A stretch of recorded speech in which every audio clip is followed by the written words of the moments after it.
it, Higgy! Higgy hits the treble!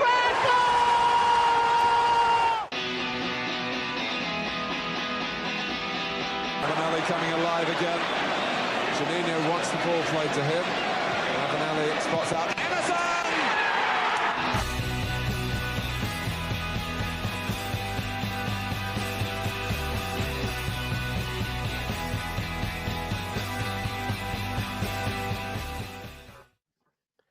Hello and welcome to the Boro Breakdown podcast with Jonny, Dana and Matt. We are the Boro podcast that gives you all of the Boro match to chat in a podcast. And well, Middlesbrough have won again, 5 wins in 7. We've seen Middlesbrough climb up to 5th in the championship table, and I cannot believe it. But I'm still not mentioning that word.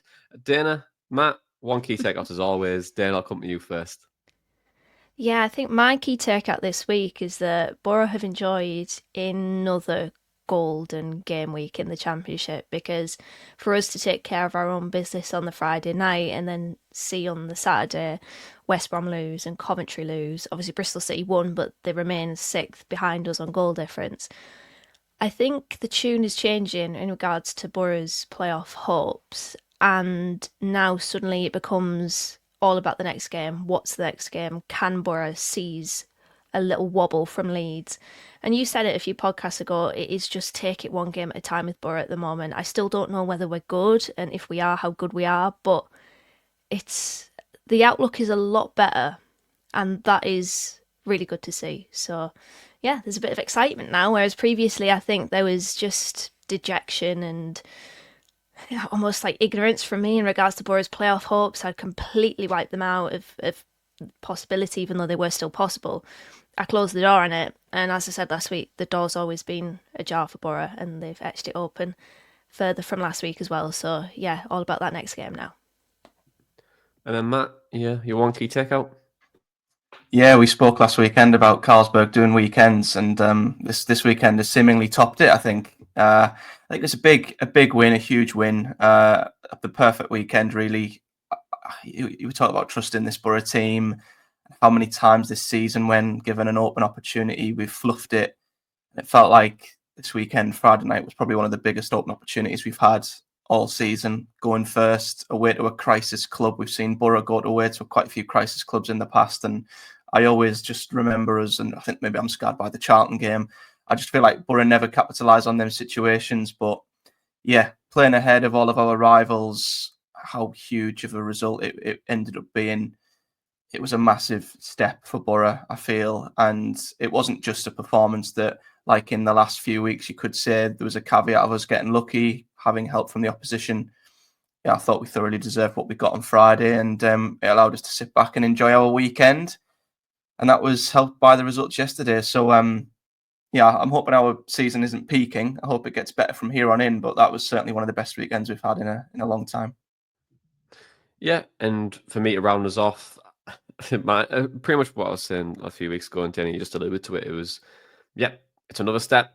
I'm not going to get carried away with us. It was a big win for us on Friday night. And we started fantastically well, and the 2 goals we'll talk about shortly, but they were fantastic too. And we and I have noticed a big change in Boro over the last 6 or 7 games, especially defensively from a pressing standpoint, winning more duels. Although we've rode our luck at times, and definitely rode them against the likes of Luton, where we were very, very poor. Boro's pressing numbers are a lot better than what they have been. It's actually the best they've been all season in terms of the pressing numbers. It's 9 passes now until we make a defensive action, and where previously it's been about 13, 12, 15. So we're pressing a lot more now, and our defensive duels have got better as well. Last 6 games, we've won a higher percentage of duels than we have done all season. We're about 70% now, whereas previously we were in that really bad rough streak. It was 61%. So there's been some changes. We've become a little bit more defensively sound, a little bit better, I would say. We should realistically, with the teams we've been playing against, we should be beating those teams if we want to be in the playoffs. But this championship table is just mad, and anyone could beat anyone. There'll be a lot of changes to come, but still, game by game, another step. Yes, I'm relatively quite happy with it, but I'm still not going to mention that word. But let's chat about Blackburn then, because you two were there, of course. You were there live in the flesh. And I just wanted to know how your Friday evenings were at Ewood Park.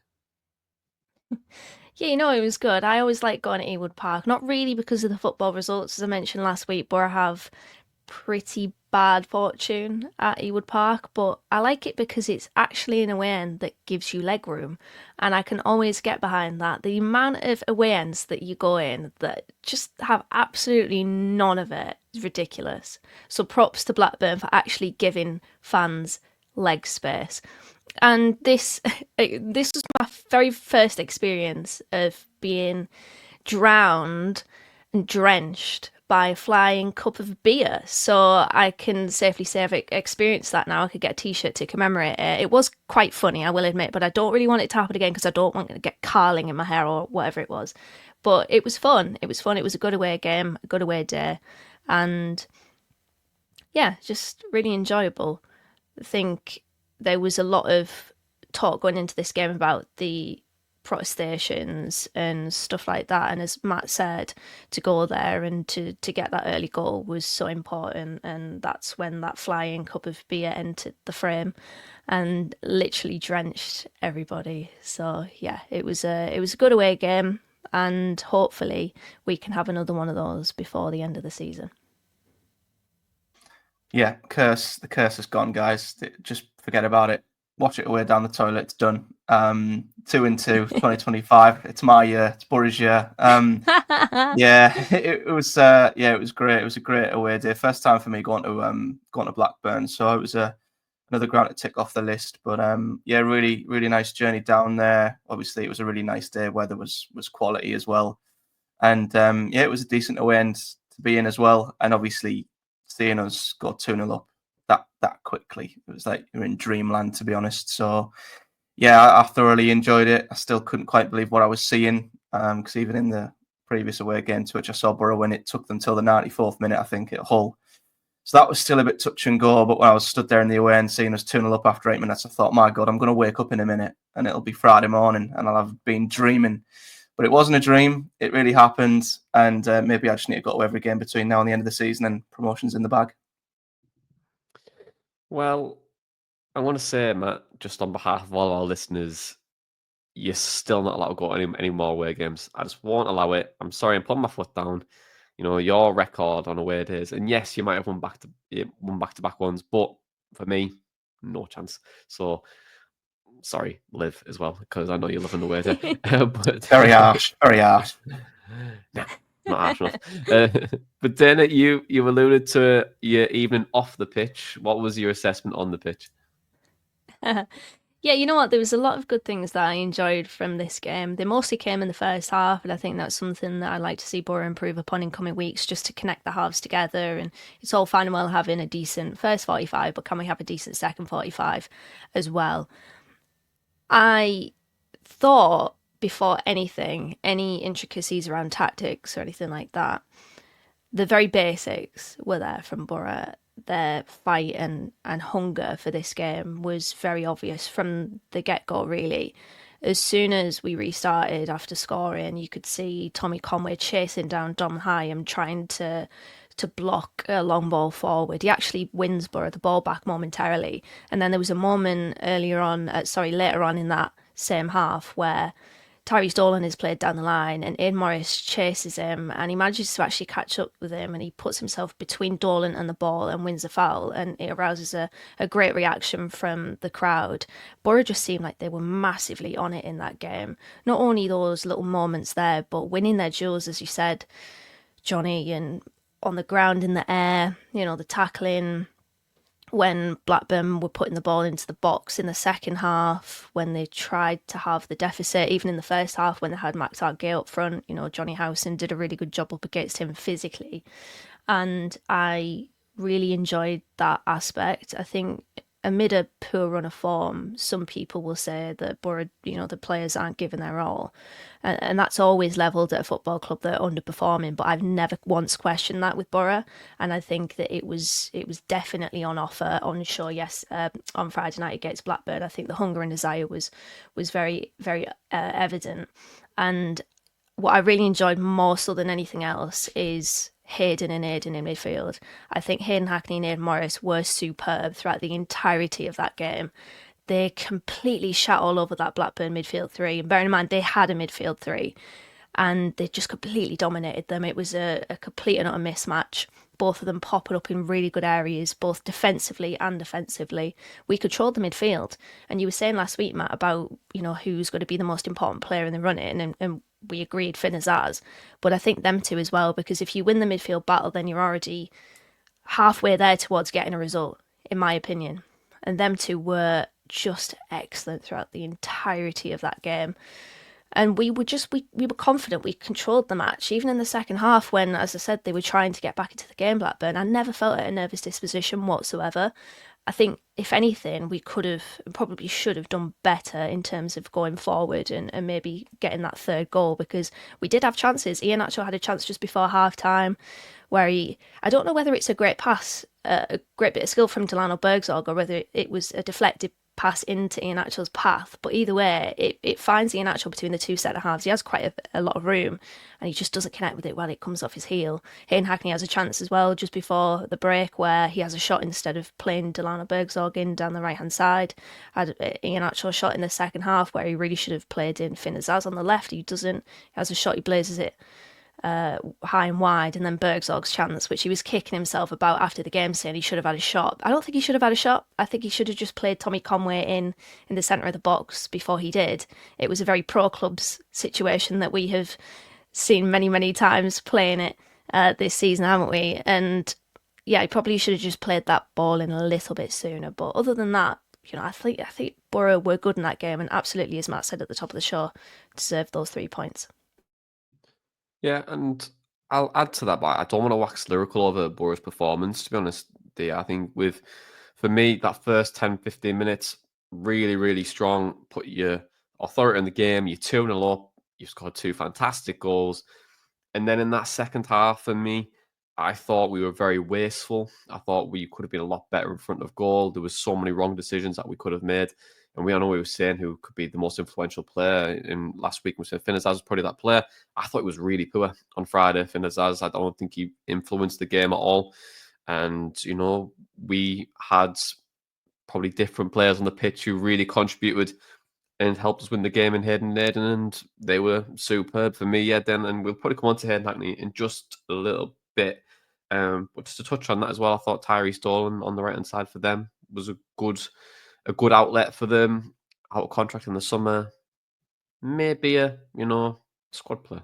Who knows? I think it'd be quite a nice little fun signing. But for you, Matt, did we potentially see a different side of Boro's game on the Friday night? Because, in that second half, it was a lot different from the first half. Boro weren't as dominant. And look, we're on the front foot a lot more, right? Yeah, I think we have. I mean, I've not gotten too high on Boro's defence, especially over the last few weeks, because we've still given up quite a lot of big chances in games and been a bit fortuitous with the opposition being wasteful. But like Dana, I was surprisingly calm throughout that second half. I felt like we were just keeping Blackburn at arm's length, and whether they were being more direct or they were trying to play the ball in the channels, getting behind, I felt like we were dealing with it really, really well. I think there is just a real calmness about Boro's back five at the moment. I think Matt Travers probably helps a lot with that. I thought, again, he's just solid as a goalkeeper can be. Come up with some big saves when needed, but wasn't made to make many because the defence was just that solid. And regardless of the combination, whether it was Borges and Howson or Rav and Howson after that, obviously Borges went off, I thought they were equally as good. I was particularly worried about Gay's height and physicality, because I think that's one thing we've probably struggled with in recent games, the physicality of the opposition. Obviously Oxford and we're very direct with throw-ins and corners and crosses. Luton the same with Adebayo and Morris up front. But I thought we were much better up against that sort of direct style of play, especially in the first half. And yeah, I can't echo enough praise for the midfield either. Hayden Hackney especially, I thought was the best player on the pitch. It wasn't his usual offensive output that I thought was good yesterday. I saw him winning the ball back a number of times, getting the ball back in Boro's possession, turning it over and getting us playing. He was also in the box making headed clearances.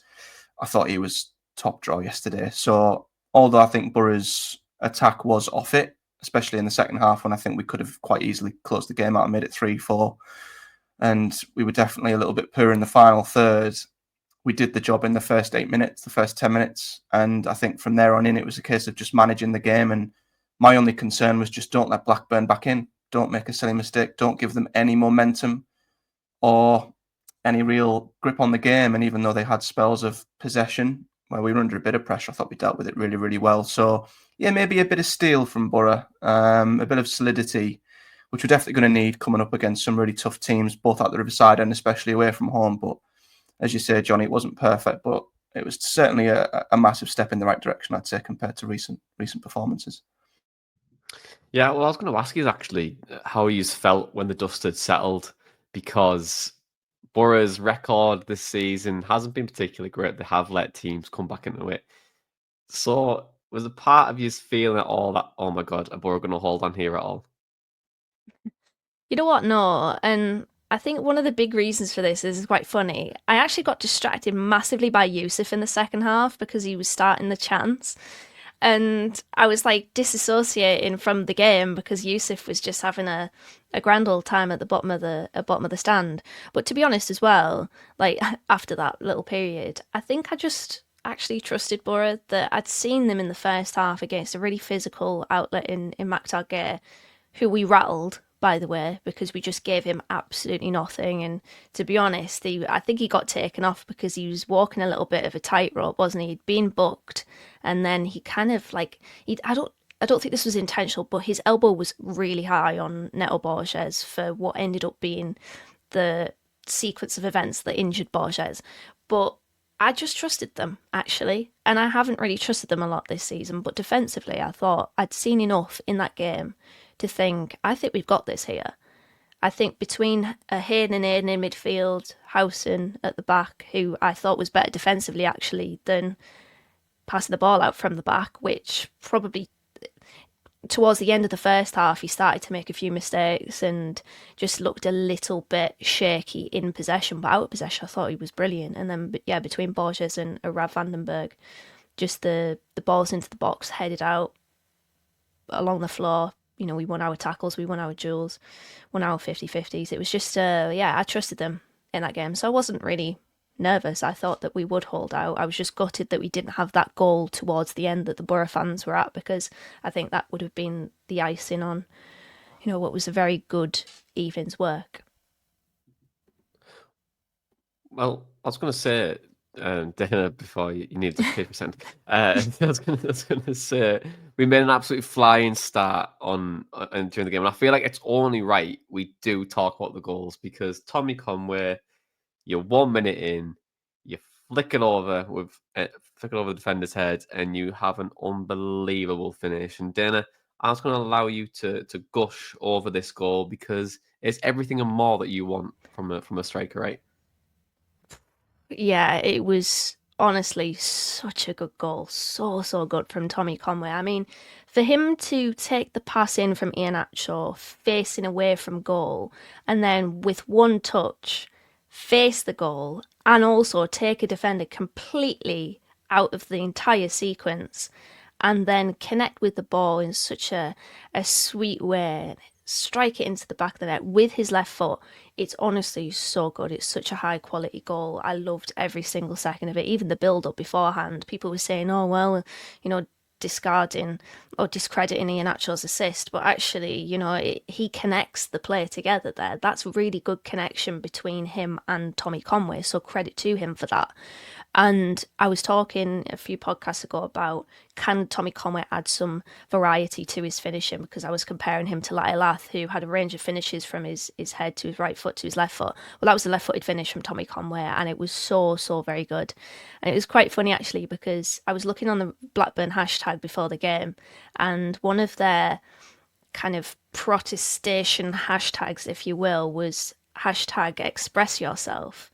And I just thought it was perfect after last week when I was blurting on about how expressive Tommy Conway is, that yeah, it was almost poetic actually that Mr. Expressive was the one that really did express himself on the Ewood Park pitch with just a fantastic goal. I don't think that we've scored a better goal this season, and I don't think we will score a better goal this season. It was just, I've watched it so many times. It's so good. Such good quality from a very good player in Tommy Conway.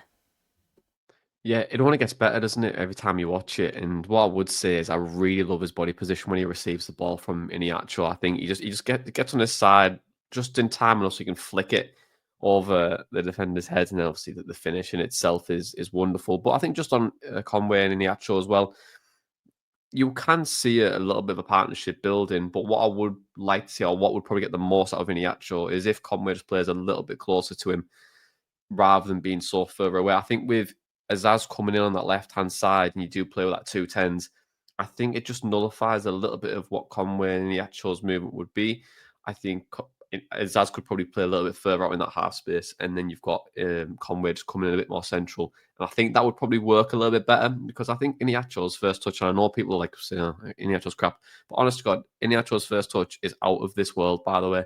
He traps everything, and it's just so wonderful to watch. But then, other than that, you get the frustrations of the overall game. But I think to get the most out of that, I think they just have to be a bit closer together. And I think that's how he got the best out of him when he was at Leicester with Jamie Vardy. They were very close, and that connection was great. I think it's something you could probably implement similar. But Conway, another knee slide, just thrown out there. You know, he's becoming the king of knee slides at this point. It's all he does. I think he just wants to be on the knee slide club every single week at this point. And All he does. I think that's all he does. Every time he gets home, he just runs in the back Never garden. mind the goals.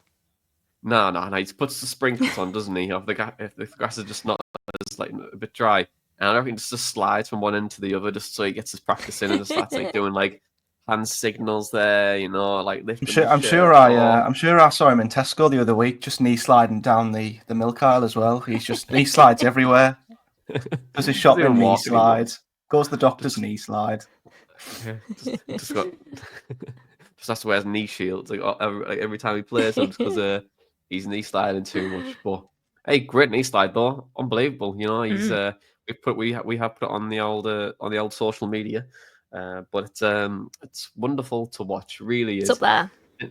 Oh, is it up there? I'm telling you right now. The glide is lovely, and then I just feel like it's needed to do like a little bit. You know how he does like the little salute thing.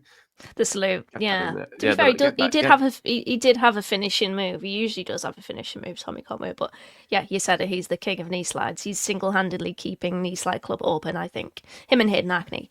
But yeah, very good. Yeah, I tell you what, it's, you know, if Shithouse Island closes, Knee Slide Club opens, and that's how we do on this podcast. We're adaptable. But let's chat about the second half then, because Blackburn did make a sub, of course. Yuki or Hashi came on for Gay, and then it brought a bit of a different dimension to probably, I would say, Blackburn's play. They were trying to get him behind a lot more. And Matt, we were a little bit concerned because last week we spoke a lot about teams playing in front of Middlesbrough, and you know it helped Boro defensively because they weren't running behind as much, especially with Housen in there as well. But do you think this could be a sign of what's to come on Tuesday? Leeds will want to play in behind a little bit more, and does that concern you at all with just how Blackburn were getting into the game a lot more? It did to begin with. When I saw the change being made and I was aware of Ohashi and his difference in profile, I could see what Blackburn were trying to do. And I did feel like they'd probably have a little bit more joy getting in behind and in and around Boro's defence than they would Gahey. But to be honest with you, again, I thought we dealt with it really well. He only really had one real attempt on goal. I think he was played in from the left. He was between defenders. I don't know if he was between Dyke Steele and Rav, but he got in between them both and had a shot near post that was well saved by Travers. But even when they were trying to work the channels, I thought we defended them really well. There was a couple of occasions where I think I remember Rav on the left-hand side, they tried to play him behind there. He shielded the ball out for a goal kick really, really well. I think we did that on a number of occasions, actually. I recall Dyke Steele doing it, maybe not Dyke Steele, it might have been Lynn Jr. But I remember seeing it on a few occasions. Boro's defenders tracking them runs really well, shielding the ball out. And as you say, at times, even going down and winning free kicks and managing their moments really, really well. So it's good to see that we're set up to combat that. But at the same time, I think Leeds will provide a different proposition on Tuesday. I know they're not in a great place right now, but they've got players of the highest quality at this level. So although it's gave me a little bit more reassurance that we can defend them sort of players and them attacks, given that we've played a lot of direct teams of late, Tuesday is still going to be a huge test that will stretch our defenders a lot more, and we are going to have to be absolutely on it on Tuesday night. So it was a positive sign, but I'm still extremely wary of what we might see on Tuesday. Well, we'll come on to Leeds a little bit later on, but Dana, I would say the only blemish of Friday night was seeing Neto Borges go down injured. I know you love Neto Borges more than life itself at this point, but how much of a miss do you think he'll be come Tuesday if he doesn't play? Yeah, to be fair, he's slowly becoming Matt Crooks. He's kind of on that trajectory, but I was gutted. I really was, because I have enjoyed Neto Borges' performances at left centre back recently, and it was really unfortunate because, as I mentioned, it was that aerial duel between him and Matt Target, and it's just when he hits the deck, it's such an awkward landing, and he goes down a couple of times, and I'm just thinking, no, not Neto. It actually made me sad in the away end when he had to go off. But to be honest, when you bring in off Neto Borges for Ralf van den Berg, that's not a bad replacement, is it? Because for me, I think Ralf van den Berg is Boro's best centre half. That's just my opinion, and so to have him back is really important. So hopefully it's nothing serious. If he's not back for the Leeds game, then hopefully he could be back for the Millwall game, because he has become a really important part of this team, not just his performances, but his leadership, and he's a talker at the back, isn't he? And he's a good character as well. It's good to have good characters at a football club. So yeah, I really hope that it's nothing serious, but I was really gutted for him. And yeah, fingers crossed it's nothing too bad. Yeah, I was going to say it's not too bad having Ralf van den Berg come in, is it? Let's be honest here. He's probably our best defender at the club at this point. So, yeah, it's a big shame for seeing Neto Borges get injured. But who knows? He might reappear on Tuesday. We actually don't know the severity of his injury yet, do we? So it's be interesting time to see if he makes it on Tuesday. But who knows at this point? But 5 wins in 7 now. I can't believe we're saying this, because prior to that, we were absolutely dreadful, and we've somehow fell upwards into a picture. Still not saying the word. And how are you guys feeling now about the chances of Boro for the remainder of the season to finish in one of those 3rd positions to the 6th position? I'm not saying the word. So do you feel a bit more confident now? Yeah, you've got to feel more confident, undoubtedly. I mean, compared to where we were before, it felt like the season was just petering out and it was going to be over in a matter of weeks. Never did I think we'd be actually leading the playoff race. I know it's only by a point, and it's not even by a point with Bristol City, but to see Boro in 5th, I think for me, I just want to see us try and create some room for error. The one thing I think we've not gave ourselves enough of this season is room for error, where not every game feels like it's an absolute must win. And I think what we've allowed ourselves now is we can go into that Leeds game, I'm not saying the pressure's totally off, but it's not like we need to win to stay in it. I think if we can keep that little gap, that little bridge between now and the end of the season, going at them final few games, it won't feel like win or bust. So I do feel more confident, and it has been helped by clear improvements in Boro's performances. I think, as we've mentioned, the back 5, I think, are looking good. Really happy that we've stumbled upon Ilin Jr. at left back as well. Obviously, a shame about Borges, but if he comes back quickly, I'll be really happy with Boro's defence. I also think key players are starting to hit form at a good time. We mentioned Morris and Hackney looking like they're back to their best, and I think it's just refining some of them, some of the moments in the attacking third.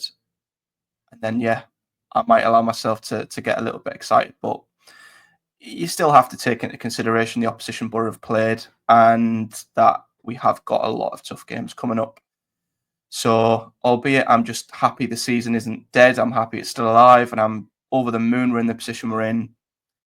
Yeah, it's Boro, so you naturally always proceed with extreme caution.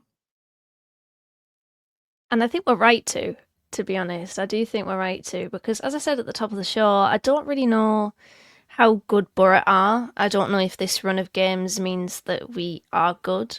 It's been such an odd season, hasn't it? Because I know we were very negative about Boro even 2 podcasts ago when some idiot called the podcast Treading Water, and now look at what we're doing. But I think it's been a shared opinion, hasn't it, that Boro's season has been frustrating, and that we've taken steps forward and then taken steps back. Like, we've progressed and then we've regressed, and it's been so odd. I do think it is worth mentioning that Blackburn are statistically the worst team in the league right now. I think over the last 20 games they are bottom of the table in regards to points accrued. So was it the 20 games? I don't know. They're bottom of the form table anyways. They've been in a really rough patch, and problems off the pitch and problems on the pitch. So we have to factor that into the mix. But still, I think at this stage of the season, it is about getting results. And Boro right now are getting results, and other teams around us are kind of faltering. So we need to take advantage of that. And right now we are. So credit to us. As I said in my one key takeout, the tune is definitely changing, and I think people like myself are now, the eyebrows starting to get raised of, can we do it? And as long as that remains, that question is still there within the podcasts that we record, within just the matchday discussion.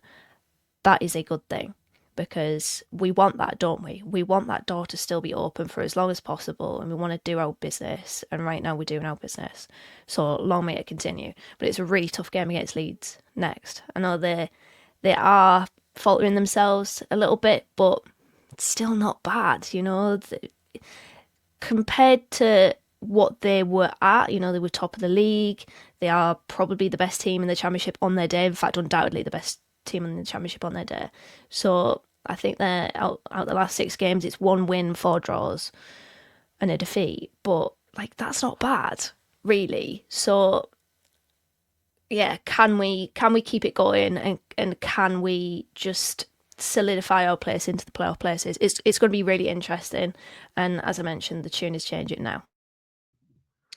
Yeah, and to round that off, if Boro do get themselves in that position, they've deserved it.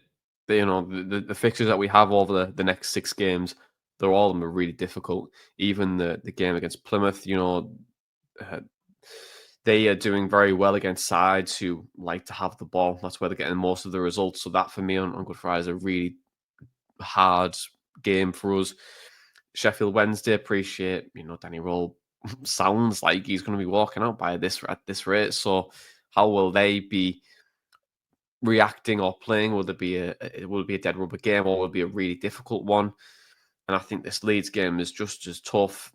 The final day at Coventry, it's a really difficult game for us. And Millwall, you having to go at the Den and get something. So I think there's so much to play for, and if we do it, you've definitely deserved it, and you've turned the corner, because the games that we've played over the last 6 or 7, probably games that we should have got results from, to be honest. And yes, we've been in and out of form, and I don't think we've fully got ourselves back into a position where I think we're firing all cylinders, but we're slowly humming away to some aspect, but I don't think we're fully there yet, and still a lot more to do and to prove. But look, the numbers are getting better from looking at it from a trended view. The last 6 or 7 games, we're a lot more aggressive in our press. We're winning more duels. We're winning that midfield battle, which all are signs that it's positive. But for me, they still have to show me a lot more to be fully convinced and to say that famous word, because for right now, I still do not want to say it. But I'm going to say a word beginning with P, and it is the praising place.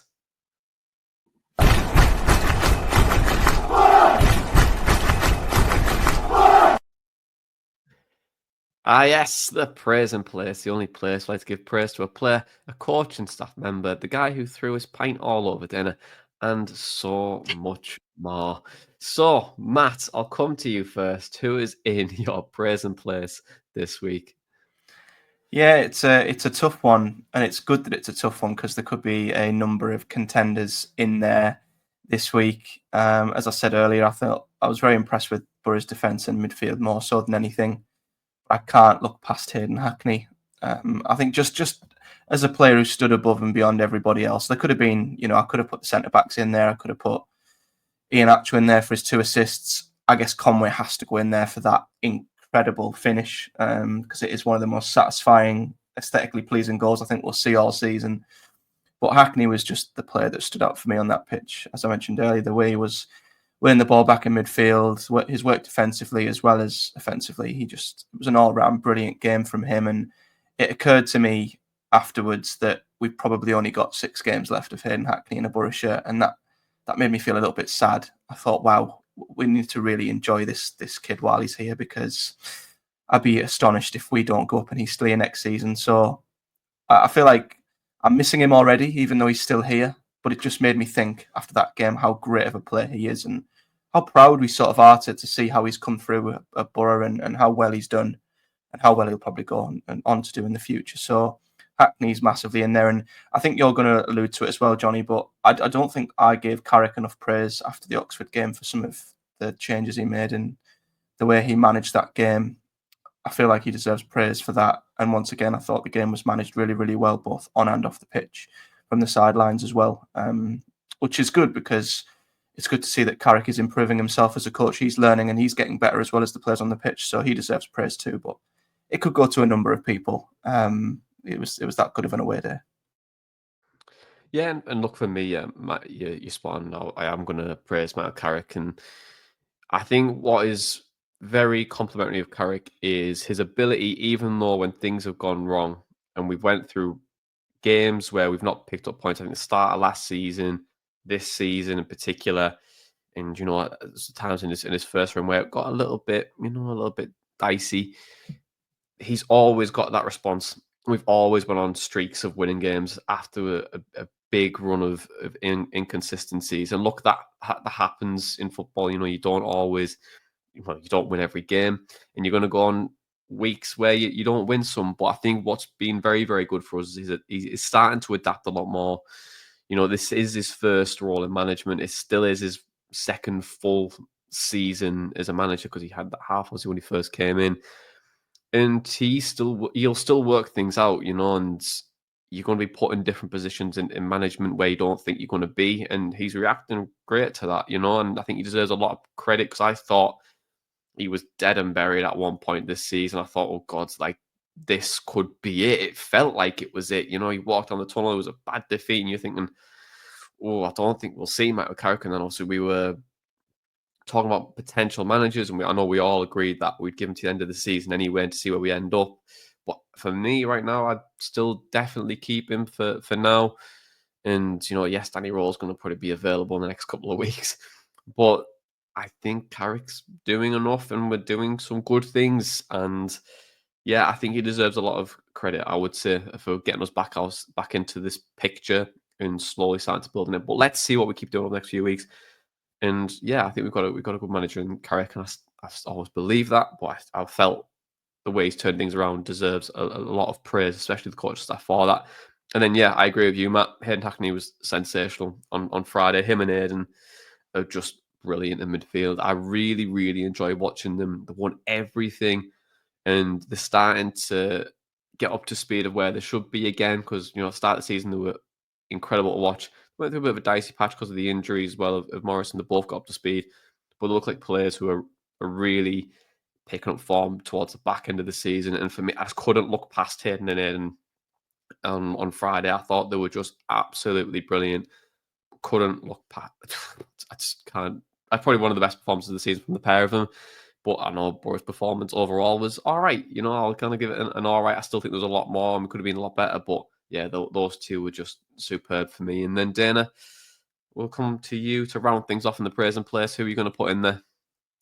Yeah, I'm going to echo what you two have said about Hayden Hackney. I can't put into words just how much I loved that performance from Hackney on Friday night. I thought he was the best player on the park by a country mile.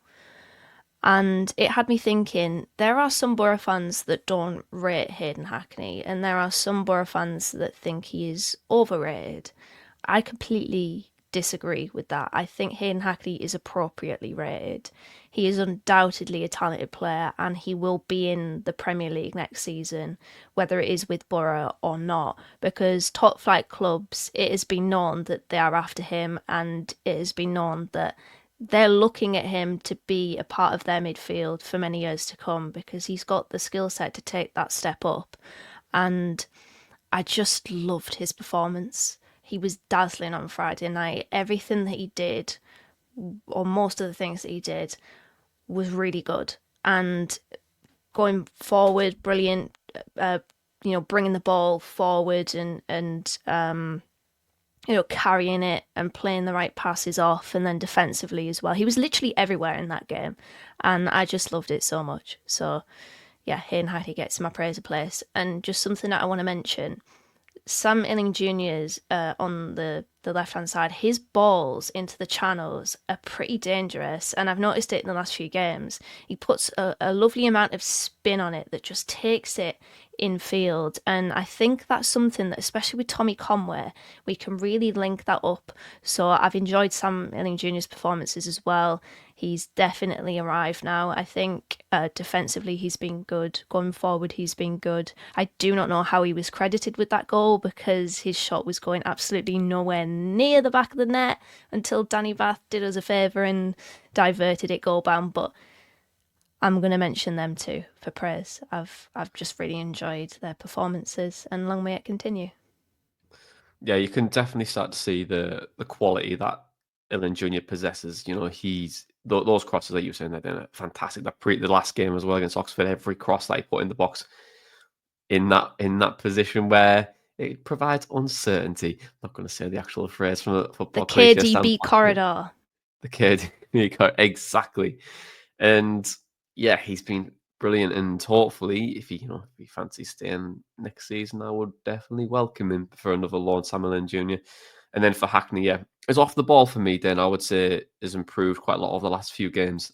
Sometimes that's the only thing where I could probably discredit him and say he's not that strong. But I think off the ball lately, he's really getting there, and I think Morris complements him so much. So I'll be interested to see if he does make that step up when he has someone else next to him who is, let's be honest, probably a higher quality player than what Morris is. How will he flourish even more? And I just think sky's the limit for Hayden Hackney. Really, really do. But be interested to see how much we get from him in the summer if we were to sell him. But let's move on now to my favourite part of the show. And it is trivia time now. And guys, every week I ask you a question. I've been putting some tough ones out there. And I'm not going to let off anytime soon because this is a Leeds trivia question, of course. And this week it is, I'm a former Middlesbrough and Leeds United player and had a hugely successful career. I've won the Champions League, the Europa League, the FA Cup twice, the Premier League, and don't forget the Charity Shield. However, I'm now a goalkeeper scout for a top Premier League club. Who am I? And your timer starts now.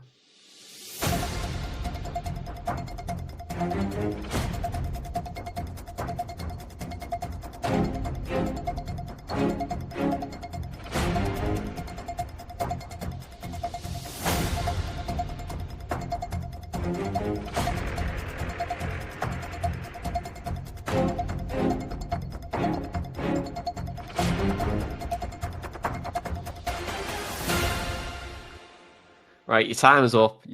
30 seconds, done and dusted.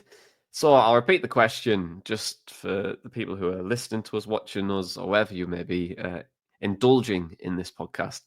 But the question was, I'm a former Middlesbrough and Leeds United player and had a hugely successful career. I've won the Champions League, the Europa League, the FA Cup twice, the Premier League, and the Charity Shield. And now I'm a goalkeeper scout for a top Premier League club.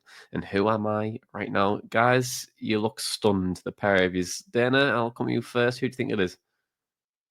That well-known player called No Clue. I literally have no idea.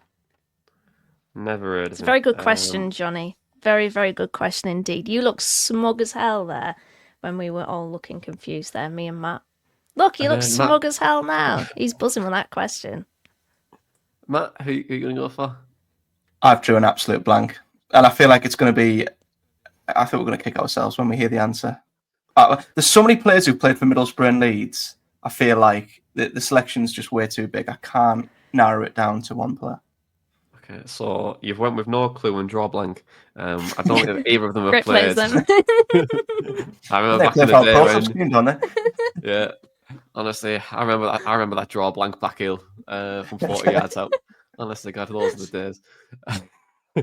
But the answer was Ross Turnbull, of all people. Oh, Well, you had a He crossed my decorated career, mind. didn't Ross Turnbull? he He didn't did even play cross for mine. I didn't Leeds even know he played for Leeds. He No, crossed I my didn't mind. have a No. clue. at the back end of his career. Didn't play much.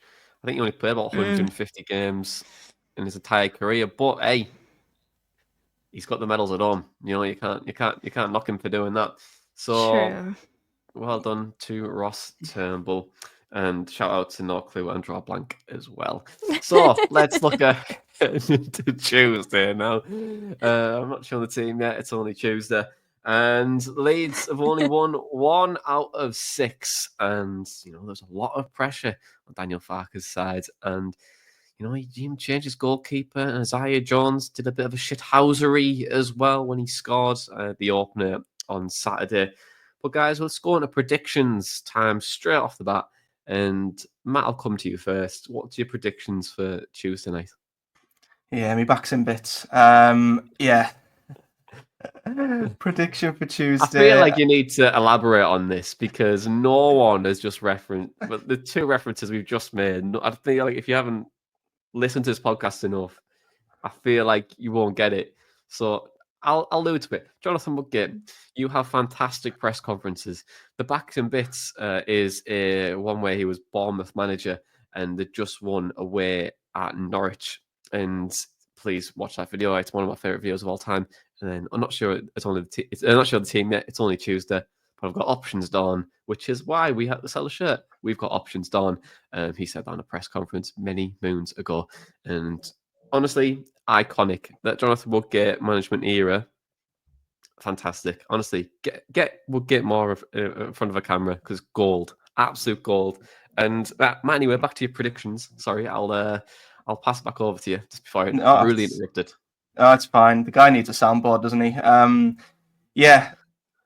On Tuesday night, it's one of them where I would take a draw, and I think again that's just down to Boro. That's just down to the position we find ourselves in. It's not like, well, if we don't do anything other than win, it's a disaster. I feel like we can draw this game and still be okay, and I still feel like a draw would be a positive step in Boro's playoff direction. So I'm going to say we'll draw. Leeds and Boro games are always really entertaining affairs. There's normally an absolute ton of goals. And to be fair, last season at the Riverside, I think they won 4-3, didn't they? And one of their goals shouldn't have been allowed for. I can't remember the reason. But it was an absolutely brilliant night. So I'm going to go with something similar. And I'm going to go for a score draw of 2-2. And I'd be more than happy with that. Dave Desmond, we'll go for Dave Desmond of 2-2. And then Dana, come to you. I'm just looking, there's been at least 3 goals scored by a side in this fixture in each of the last 4 meetings. So that's a very interesting thing. You were saying there, it's usually an entertaining affair. I don't think that we'll win this. I think there's the interest in it and the hope in it because Leeds have had a little bit of a wobble, but they have taken the most obvious weak point out of their side in Elan Melier. So I feel like that has hindered our chances of getting a result a little bit. I still think that we could do, but I reckon they will edge it just. I'm going to go with 2-1 Leeds for this one, unfortunately. And I'm going to hope in the time between now and then that I am wrong. Well, good use of the malt curse there. Then just to say we're going to get beaten, then we will somehow win. No problem at all. And look, I'm going to go for a 5-5. I'm joking. I think we'll. When you were saying that, then around, there's always been 3 goals last 4 games. I'm thinking screams 0-0. This screams absolutely 0-0. But they should have probably beat. Too. They should have beat Luton yesterday, really, and they didn't. They've been stuttering and they've been throwing games away.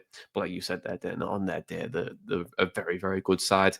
And look, when we played them in the cup at the start of the season, we thought, well, we're going to sizzle and winning the lot. And then when we got beat against them, we threw a game away.